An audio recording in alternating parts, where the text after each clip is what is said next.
बच्चे मन के सच्चे, बच्चे मन के सच्चे, सारे जग की आंख के तारे, ये वो नन्हे फूल है जो भगवान को लगते प्यारे, बच्चे मन के सच्चे। आगे पड़ी पथ बहु दूर, आहुरी केते जे बाकी, चालिबी न पड़िबी थकी, बुझिबा आगुरु आखि। शिशुप्रेमी नेहरूंक लेखनी पदे।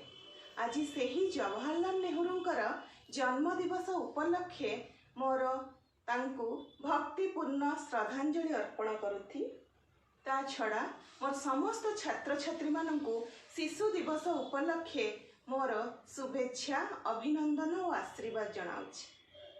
आज हेउछि शिशु मानक प्रति कर्तव्य और दायित्व नेबार शपथ दिन, किंतु एहाकु आमे शिशु दिवस रूपे नामित। तेणु आमर तांको प्रति जो कर्तव्य रही, जो दायित्व रही, एही दिनटी हमको मने पकई दउछि।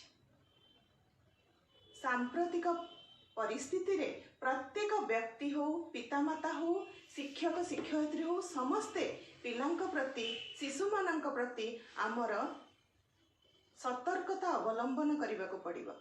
तांको प्रति आमर जो कर्तव्य अछि ताकू ठीक भावे तुलाइबाकू पड़िबो।